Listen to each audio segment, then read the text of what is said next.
Where do color schemes come from? Is there a color scheme deity that in exchange for just a few prayers at the wet palette and only a little tiny bit of your soul and sanity will bless miniature painters with forever-lasting, well-balanced color choices? Just sign the dotted line in blood, please? Well, there might.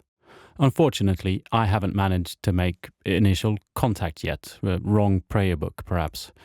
I've had to come up with another plan. A plan that also requires a little bit of soul and letting go of a little bit of sanity. And it came with a name. I had only just finished assembling my first army for Age of Sigmar, a tabletop wargame from Games Workshop. Roughly 40 miniatures of the Stormcast Eternals persuasion, all dressed in grey plastic, positively shouting out for something more than grey to wear for the upcoming slaying of foes. The reason I got these specific miniatures was part chance, also because of their abilities, but mainly because of their looks. I had pretty early on given them their name, the Stormcast Ninja Rangers. Because, well, they look like they're ninjas, and rangers. Ninja Rangers. Little did I know how much this name would help me with the coming color scheme. My head had, because of the name, and kind of without letting me know, started working on a bit of a story. A backstory to what these little plastic toy soldiers actually were about. The ninja bit. At the same time, my conscious mind was reading the Stormcast Battle Tome, a book about the faction itself. There are stories. Lore is the word thrown around, giving a bigger picture to the world where these golden shiny knights live and fight. Fighting being the big thing here, not much feasting and living happily forever on. I had initially thought these soldiers were nice folk, trying to save the world from guaranteed doom caused by a multitude of very bad people. Demons, gods, monsters, undead. The list is long. Turns out that this was only partly true. My interpretation is that they are about as nice as the Spanish Inquisition, who, by the way, were also convinced that they were saving the world from certain hellfire. And on top of that, the Stormcast apparently don't die. Not in the way we tend to do, anyway. Death is not permanent. They get magically brought back to life and eventually brought back to battle, which would obviously drive anyone insane in the long run. So I have a war-hungry, half-mad, religiously fanatic, humanly shaped war machines who know they can't die. Their armies are utterly organized in rank and specializations. There's nothing chivalrous going on. It's about winning war, and nothing else. Oh, and did I say they're half-mad? So why is this important? Well, this is the color scheme. The story is the color scheme. Putting a little bit of soul into a story and letting go of a little bit of sanity when imagining what this story would look like, and a lot of pieces start to fall into place. What do I mean? Well, I've mainly armor to work with on these minis. It can't be polished gold. No ninja would wear polished gold. It wouldn't be any shiny metallic. It would be dull, dark, probably a painted surface, a color that disguises and aids with concealment. I mean, what color would you be if you wanted to sneak around in a forest like this? The armor should also be worn and scratched. All these folks do is run around getting bashed at with blunt and sharp weapons, and that kind of stuff tends to scratch. They're also quite loony, manically stalking prey for days on end through all kinds of weather. So do they care about the state of their armor? Probably not. So it needs rust and dirt. They're also part of a very disciplined military structure, in fact an army that is very much an army. And so I decided to draw inspiration from modern warfare. Well, semi-modern at least, a worn dark blue-grey armor, and camouflage. Deciding about color schemes and feeling confident enough to create one's own can be intimidating. There are also as many thoughts on what is right as there are persons painting miniatures. I would like to generalize and divide the world into 3 army color scheme camps. Number 1. Painting things like they're supposed to be according to what history or other people have already decided. For example, Warhammer 40k, this is 40,000 years into the future kind of a thing, has a very set foundation on color schemes. Ultramarines are in fact named after a specific blue pigment, and that's pretty much rubbing it in. Playing historical games is, for many, part of the fun to get everything right. A certain tank had a certain color scheme at a certain period of time on a specific front, and Napoleon did not wear a pink hat. Number 2, painting while sticking to what is logical and culturally correct. What? Well, if I say wood elves, what color do you think of? I'm thinking green and brown. Even though elves are totally made up. We like to think that the woods they run around in are green and brown, like ours. Metal is still metal, so a knight will wear metallic armor, waving a metallic sword around. Skeletons are always bone-colored, because as we all know, bone is bone. Number 3, totally not paying any regard to number 1 or number 2. The world where Napoleon wears a pink hat. Wood elves are orange and blue, because the forest they grew up in only has trees in those hues. Bones glow in the dark, and knight's armor is made of live fire. Green fire, mind you. Now, I don't think there's any greater or lesser value in any of these camps. It's just practical for me to list them in this generalizing manner. It makes talking about army color schemes a little bit easier for me. Because personally, I believe that a lot of army painting could benefit from a little bit of each of these camps. Originally, my plan was to paint my army fast, to get it on the table. I should have realized that the leopard really doesn't change shorts and that I'm not inclined to do things fast. Fortunately, somewhere along the way, I also realized that painting an entire army is, for me, not the best thing to rush. The airbrush that I borrowed to speed things up just resulted in me spending a lot of time on airbrushing. But the airbrush was the catalyst of my camouflage bonanza. I tend to see fantasy sort of connected to our own real history. I mean, that was kind of Tolkien's mission. And modern warfare camouflage style really does not fit into our mental image of fantasy. Hobbits and orcs and, in extension, Age of Sigmar.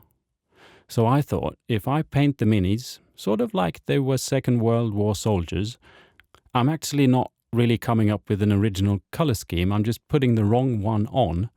But because it's so wrong, it looks like Napoleon's pink hat. A color scheme that really fits the story of my Ninja Rangers, but also feels very original, even though it's not. I'm mixing up the different camps I mentioned earlier to create a scheme that looks like my story. The early stages of army painting took place out in the country house during the summer. One day, a little red-chested bird flew by. In Swedish, we call it bofink. Spontaneously, while looking at the bird, I decided to go with painting all the beasts in the army like birds. Swedish birds. Well, during summer. And then they immigrate and become like Turkish birds or Algerian birds.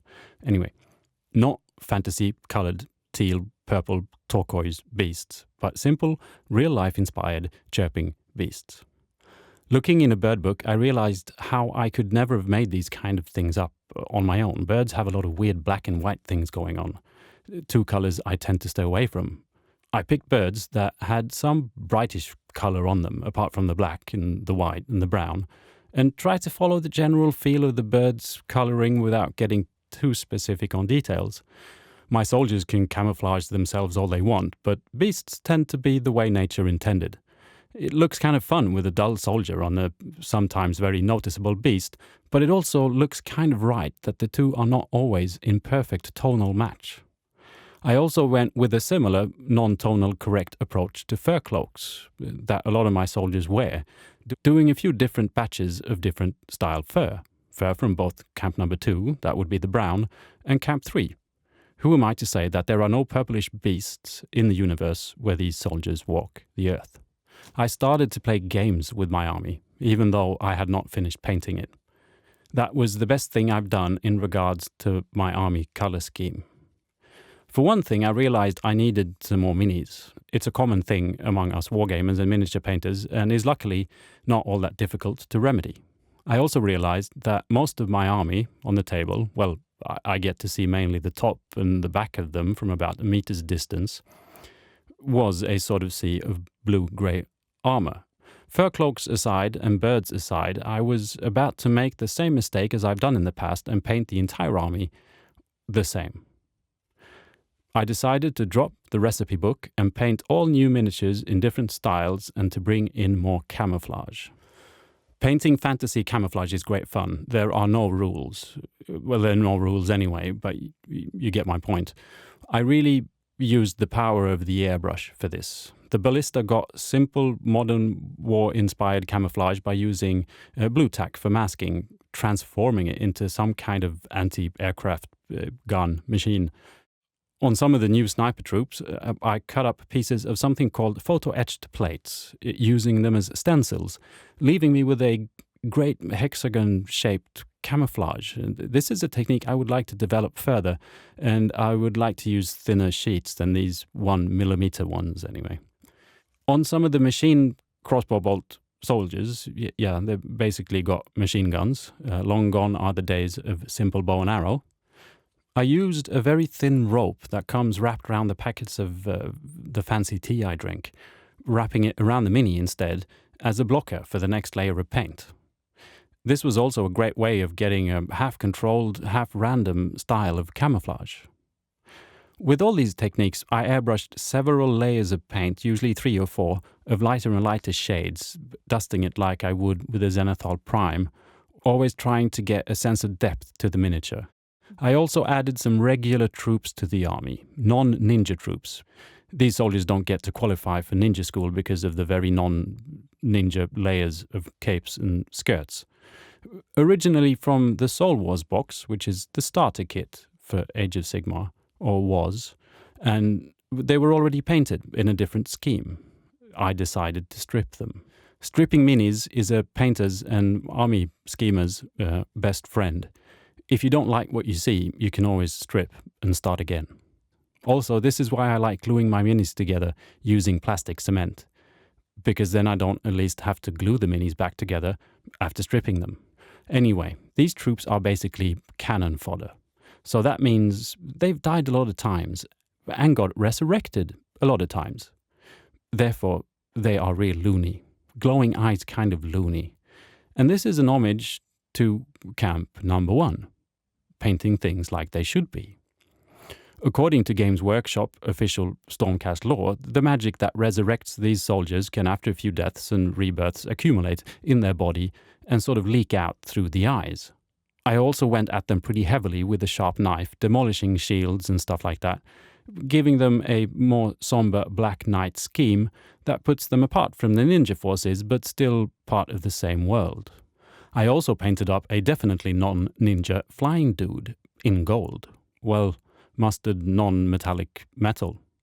But I actually had a camouflage thought in mind here. If you're flying around in the sky, thunderclouds are amassing, glints of sun on the horizon, what better disguise than a glint of sun?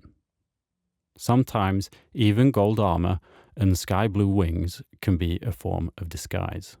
So is there a conclusion to all of this? Well, hopefully some inspiration. If you would like to embark on creating your very own army color scheme, do some research and start working on a story for your army.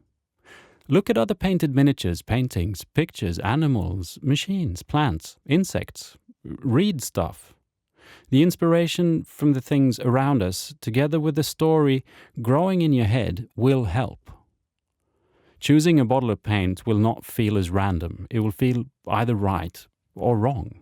Now, after having the story, I often use my 3 generalized camps, trying to grasp the first one. What is right? The trashed shields on my Black Knights are all because of the cover of the Stormcast battle tome, and the glowing eyes because of what's written on the inside. When I've learnt what I can from Camp 1, I try and disregard the stuff that I don't enjoy from Camp 1. Then followed closely by seeing how many of the rules in Camp 2, stuff that I've spent a lifetime learning, I can break by using Camp 3 as devil's advocate. That got complicated. In the end, I will hopefully have a story backed up by a main color theme and a few ideas on how to spice things up. Lastly, don't be afraid of going for things you stumble upon on the way, be it a small red-chested bird or the mold stain on the forgotten apple in the fruit bowl. Just paint, and if you don't like it, you can always strip it. I have for the most part, for my Ninja Rangers, been using paints of similar intensity. I'm not going to go into paint technicalities here, but I'm going to show you a color wheel. There's a lot to these things that are better explained by more learned peers, but I've basically been using paints that live down here towards the center. I can have a green and a blue and a yellow in the same army, but they don't look awfully mismatched because the color tones are all sort of a bit dull. I've also been using the same paints a lot. The Camouflage red on the ballista is the same red as the one on one of the birds. The very dark blue shade on most of the armor is the same shade as the shade on the beasts. Finally, and probably most effective, the rim on all the bases are, or will be, painted with the same color. Let's face it, I'm not finished with this army yet. But having similar bases, or at least similar color around the rim of the base, is a very efficient way of tying everything together. If you think this video needs a bit more background story, I would recommend watching Stormcast Ninja Rangers episode or chapter 1, because that's where you'll get the background story. Also, if you do appreciate these videos, please support my work on this channel on the 52 Miniatures Patreon. Now, creating your own color scheme can seem daunting, so say a prayer to the Lady of Paints. And if that doesn't work, give your army a name. It might feel like a weird thing, but a good name goes a long way.